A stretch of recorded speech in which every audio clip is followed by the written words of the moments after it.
देश के प्रधानमंत्री नरेंद्र मोदी आज महाकुंभ में पहुंचे। उन्होंने संगम में जाकर स्नान किया, उसके बाद गंगा पूजन किया। देश की प्रगति और उन्नति की उन्होंने कामना की और बिल्कुल सादगी के साथ वो करीब 1.5 घंटे तक महाकुंभ क्षेत्र में रहे और वापस दिल्ली के लिए रवाना हो गए। क्या संदेश उन्होंने दिया? बातचीत के लिए हमारे साथ किन्नर अखाड़े के आचार्य महामंडलेश्वर स्वामी डॉक्टर लक्ष्मी नारायण त्रिपाठी हैं, उनसे बात करेंगे। गुरु जी, पीएम जब यहाँ पर आते हैं तो एक संदेश देते हैं। उन्होंने 13 दिसंबर 2024 को जब आए तो इसे एकता का महायज्ञ कहा था। एक बार फिर आए, स्नान किया, लेकिन इस बार बिना कुछ कहे वो यहाँ से चले गए। क्या संदेश है उनके मौन रहने में भी?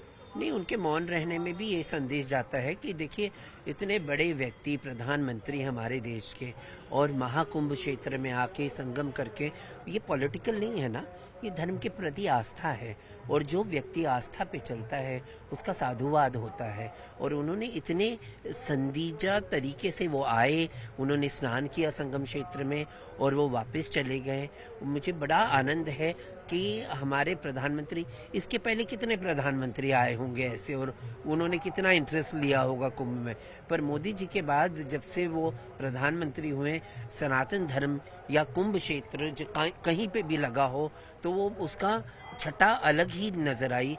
और आज हमारे तरफ से तो उनको किन्नर अखाड़े से ढेर सारा आशीष और आशीर्वाद कि वो ऐसे ही प्रगति पे रहें और देश को आगे बढ़ाते रहें और हमारा देश का पूर्ण विश्व में एक जगत गुरु का खिताब हमारा भारत अपनाए और उनको और शक्ति दे, स्वस्थ रहें और एकदम स्ट्रांग रहें। यही है। मोदी जी सनातन के बारे में सोचते हैं। जहां से वो सांसद हैं काशी से, उन्होंने वहां पर विश्वनाथ कॉरिडोर का निर्माण किया।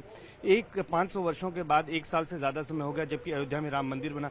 केदारनाथ में उन्होंने पुनर्निर्माण कराया, महाकाल में उन्होंने कॉरिडोर बनवाए। तो किस तरह की उम्मीद आगे उनसे करते हैं आप लोग?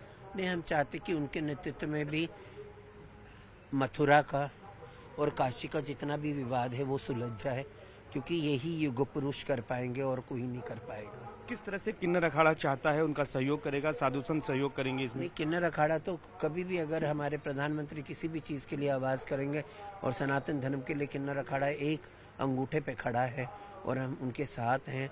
और हम चाहते हैं कि सनातनियों को समझ के अपने मतभेद ना रखें, जातिवाद में ना जाएं। और जो शंकराचार्य लोग, कुछ लोग जो क्या कहते हैं, तथाकथित शंकराचार्य लोग जो टिप्पणी करते हैं, जिनको मतलब अब मैं क्या बोलूं, मैं भी बहुत कुछ बोल सकती हूं, पर मैं बोलने, वो भी सनातनी है, मैं उनको समझती हूं, तो उनके बारे में ये पॉलिटिकल नहीं होना चाहिए। जो सनातन धर्म के लिए काम करे उसके साथ खड़ा होना चाहिए। तो मोदी जी के साथ खड़े हैं सभी लोग? हम तो खड़े ही हैं। अच्छा, दिल्ली में आज वोटिंग हो रही है। दिल्ली की अगर चुनाव की बात करें तो क्या लगता है कि किस तरह से मतदान हो रहा है? क्या वहाँ पर बदलाव की बयार दिख रही है? मेरे हिसाब से देखिए, मैं भी दिल्ली में ही रहती हूँ और मुझे लगता है, इसीलिए सवाल मैंने पूछा।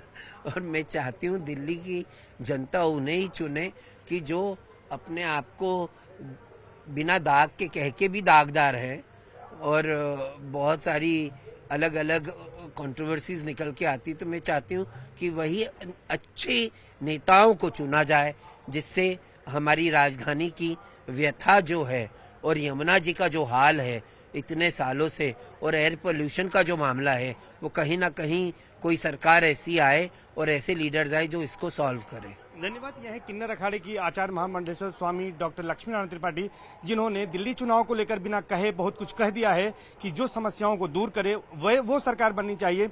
जहां तक पीएम मोदी की बात है, उनके लिए कहा है कि वो सनातन के प्रहरी हैं और सनातन को बढ़ाने का लगातार काम कर रहे हैं। इसलिए तमाम अखाड़े और किन्नर अखाड़ा भी पीएम मोदी के साथ खड़ा है।